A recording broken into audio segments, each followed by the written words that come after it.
Apa yang terjadi saat itu? Hukum hanya menjadi algojo penguasa. Media informasi menjadi humasnya penguasa. Ya.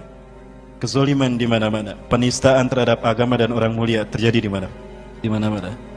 Barang siapa yang menyakiti waliku, menzolimi waliku, maka sungguh aku umumkan perang kepadanya. Dan jika Allah memerangi siapapun, ada yang bisa mengalahkan Allah? Andaikan semua makhluk yang membenci kaum muslimin dan para ulama berkumpul untuk memerangi Allah, siapa yang menang? Allah. Nah, bagaimana Allah memerangi mereka yang Allah perangi? Dengan cara apa? Dengan cara satu, ditimpakan bencana alam. Ya, kedua, ditimpakan penyakit. Ketiga, ditimpakan azab dalam bentuk kematian secara tiba-tiba.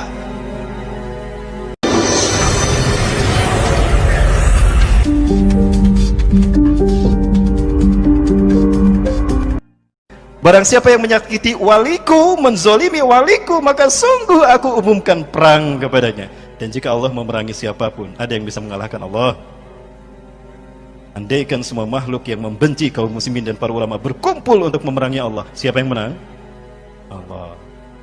Nah, bagaimana Allah memerangi mereka yang Allah perangi? Dengan cara apa? Dengan cara satu, ditimpakan bencana alam. Ya, kedua, ditimpakan penyakit. Ketiga, ditimpakan azab dalam bentuk kematian secara tiba-tiba. Ya. Ini perang Nah, ini membuktikan kalau Allah Maha Hidup. Sekali lagi, Allah bukan patung. Allah berbuat. Dan perbuatan Allah ini terkadang tidak diduga oleh hambanya. Ya. Dan perbuatan Allah inilah yang menjadi bagian dari keyakinan kita kepada Allah, bahwa Allah Rabb, Maha Hidup. Yang kedua, yang kita kaitkan sebagai makna dari Al-Hayyu, sifat Allah ini, bahwa Allah Maha Hidup adalah bahwa Allah tidak lengah kepada apa yang dilakukan orang-orang zalim. Dan ini yang Allah kemukakan di dalam Al-Quran surat Ibrahim. A'udzubillahi minasyaitonir rajim. Wa la tahsabannallaha ghafilan amma ya'malu zalimun. Dan janganlah kamu mengira kalau Allah lengah. Ya, Allah lalai terhadap apa yang dilakukan oleh orang-orang yang zalim di muka bumi. Innama yu'akhiruhum liyaumin tashkhasu fihi al-absar. Sesungguhnya orang-orang zalim itu dengan kezaliman mereka ditangguhkan oleh Allah sampai hari di mana mata mereka akan terbelalak. Kezaliman yang mereka lakukan justru membuat hamba-hamba yang dizalimi itu makin kuat. Maka ketika Islam ditekan, makin kuat Islam ditekan, maka Islam makin kuat. Makin ditekan kaum muslimin, maka mereka makin kuat. Betul? Kita akan menyaksikan tidak lama lagi. Baik, Ibu-ibu, satu hal yang juga kita tidak bisa memungkiri, dan ini pasti terjadi, bahwa mendekati hari kiamat, zaman kita tidak makin baik. Ya, saya pernah menyampaikan di sini.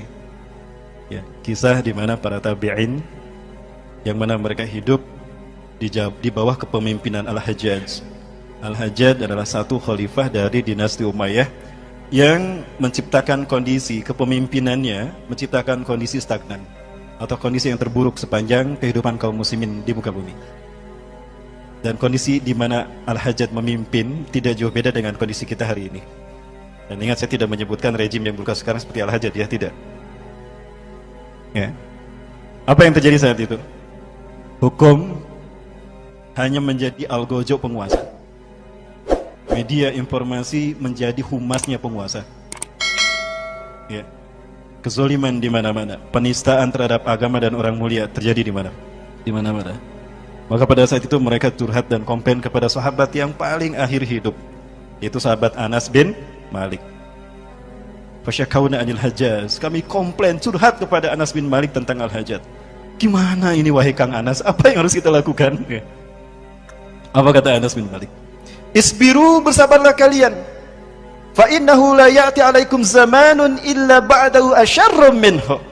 Bersabarlah kalian karena sesungguhnya tidak akan datang satu zaman, satu masa, satu tahun kepada kalian, melainkan zaman, masa, tahun sesudahnya jauh lebih buruk daripada sebelumnya. Terasa tidak? Terasa tidak? Ya, jadi jangan harap tahun depan lebih baik daripada tahun ini. Tidak, secara kondisi. Ya. Sekali lagi, kata Anas bin Malik, isbiru, bersabarlah kalian. Fa innahu la ya'ti 'alaikum zamanun illa ba'dahu asyarrum minhu.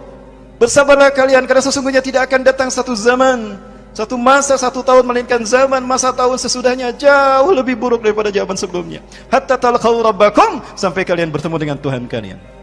Hakadha sami'tuhu min nabiyyikum Muhammadun sallallahu alaihi wasallam. Muhammadin sallallahu alaihi wasallam. Demikian yang aku dengar dari nabi kalian, Nabi Muhammad sallallahu alaihi wasallam. Ya. Dan itu memang betul terasa. Zaman kita hari ini, terutama di tanah air kita, tidak lebih baik daripada zaman sebelumnya. Dan itu terasa betul. Apa yang membuat masa itu makin buruk? Makin dahsyatnya fitnah demi fitnah yang melanda umat Islam. Yang fitnah demi fitnah ini akan datang ibarat ombak di lautan. Terkait dengan ini terungkap ketika para sahabat para sahabat dan tabi'in, ya, karena sahabat pasti itu banyak yang hidup, sedang berdiskusi dengan Huzaifah ibn Yaman. Tiba-tiba Umar bin Khattab datang dan berkata, ayyukum yahfazu qaulan Nabi sallallahu alaihi wasallam anil fitan? Siapa orang di antara kalian yang hafal hadis Rasulullah tentang fitnah? Kata Huzaifah, at-fitnatul lati tata'allaq bina rajuli wa mali? Apakah fitnah yang mengelanda seseorang sehingga teruji dengan hartanya? Oh, bukan. Bainal mar'i wa zawji, antara seorang suami dengan istrinya atau istri karena suaminya? Bukan. Fa'anil fitnatil lati tas'alu anha ya Umar? Lalu tentang apa fitnah yang kau tanyakan kepada kami? Fitnah macam apa yang kau tanyakan pada kami? Kata Huzaifah, al-fitnatul lati tatamuju kamaujil bahri. Tamuju kamaujil bahri. Aku bertanya pada kalian tentang fitnah yang datangnya bertubi-tubi seperti ombak di lautan. Oh, kalau itu aku hafal, kata Huzaifah. Aku tahu tuh fitnah datangnya. Begitu ya. Akana baina tilkal fitnah wa bainana babun yuhajabu bainahuma. Apakah antar fitnah itu dengan kita ada pintu yang menghalanginya? Oh, ada. Ada pintu yang menghalangi antara fitnah itu dengan kita. Adzalikal bab yuftah aw yukasar. Apakah fitnah itu dibuka atau didobrak? Apa jawaban Huzaifah bin Yaman? Bal yukasar. Bahkan fitnah itu bahkan pintu itu didobrak. Apa bedanya pintu didobrak dengan dibuka? Kalau pintu dibuka biasa, kunci misalnya dikunci, dibuka kuncinya, dibuka seperti biasa, bisa ditutup lagi tidak? Bisa dikunci lagi?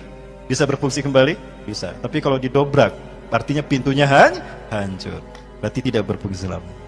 Oh, didobrak ya. Baik, terima kasih Huzaifah. Assalamualaikum. Waalaikumsalam warahmatullahi wabarakatuh. Pergilah Umar bin Khattab. Para sahabat bingung tuh. Apa yang kalian bicarakan berdua? Aku membicarakan fitnah yang disebutkan Rasulullah. Bahwa fitnah itu satu, datang bertubi-tubi seperti ombak di lautan tanpa henti. Kedua, antar fitnah itu dengan kita ada pintu yang menjaganya. Terus tadi pintunya didobrak. Iya, didobrak. Artinya tidak bisa melindungi umat kita, umat ini dari fitnah tadi. Terus apa pintu itu? Atau siapa pintu itu? Nah, pintu itu Umar bin Khattab sendiri. Oh gitu ya? Apakah Umar tahu, sadar kalau pintu yang dimasukkan itu Umar sendiri? Iya, dia yakin betul kalau itu dirinya. Karena Rasulullah pernah menyebutkan bahwa Umar ini akan terkena fitnah, dan dialah pintu yang menjaga umat dari fitnah akhir zaman. Terbukti kan? Umar adalah khalifah pertama yang mati dibunuh. Betul? Dibunuh oleh Abu Lu'lu'ah yang dianggap pahlawan oleh kaum Syiah. Dianggap pahlawan oleh kaum Syiah. Maka sejak Umar, dimulai dari Umar sampai Turki Utsmani hancur, pergantian kepemimpinan melalui pembunuhan khalifahnya. Utsman bin Affan dibunuh, Ali dibunuh, Hasan mati dibunuh dengan cara diracun, Husain dibunuh dipenggal di Karbala, sampai berikutnya. Sampai Sultan Abdul Hamid yang terakhir itu pun dibunuh. Nah, ini jelas bagi kita. Betulkah fitnah itu datang bertubi-tubi? Ya. Datang bertubi-tubi, Bapak Ibu sekalian. Baik, Bapak Ibu rahmati Allah. Nah, bagaimana kondisi umat Islam pada saat itu? Nah, Rasulullah sampaikan, yushiku an tada'alaikumul umam. Aku khawatir kalian akan dimangsa oleh umat bangsa-bangsa di dunia. Kama tada'al akalatu ila qas'atiyah. Kama tada'al akalata ila qas'atiyah. Sebagaimana hidangan yang siap disantap dari seluruh ujung, dari seluruh arah. Para sahabat berpikir Rasul menyebutkan kita seperti makanan yang akan disantap oleh para pemangsanya dari seluruh arah. Berarti jumlah kita sedikit. Maka mereka bertanya, amin kilatin nahnu yauma idzin ya Rasulullah? Apakah saat itu jumlah kami sedikit ya Rasulullah sehingga kami dimangsa oleh bangsa-bangsa di dunia? Apa jawaban Rasulullah? La, bal antum yauma idzin katsir. Tidak, bahkan jumlah kalian saat itu banyak luar biasa. Para sahabat makin tidak mengerti. Jumlahnya banyak tapi dimangsa oleh bangsa-bangsa di dunia. Ya.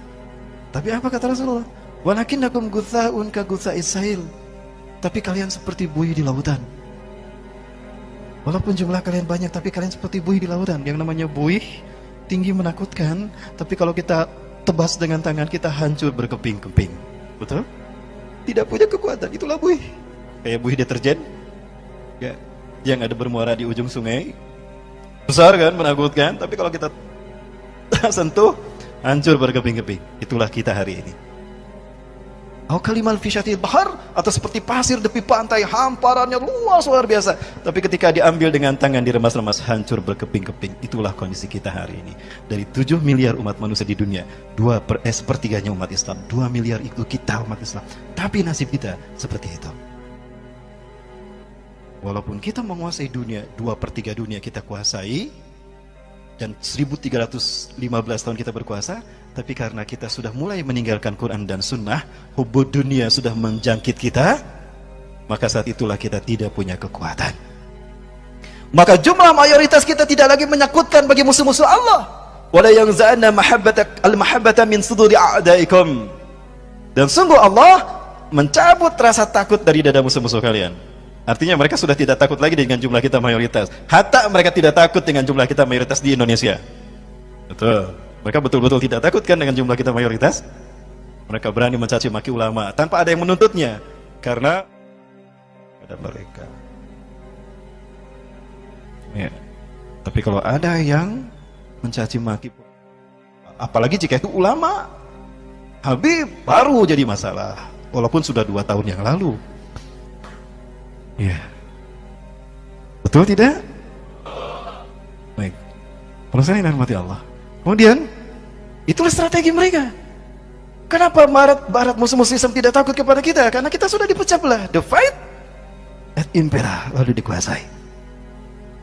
Yang tadinya ummatan wahidah, berdaung dalam bendera khilafah, karena sudah hubbud dunia dan takut mati, cinta dunia dan takut mati, wahan tadi, ya, yang dibenamkan pada hati kita, maka jumlah kita sudah tidak lagi ditakuti mereka.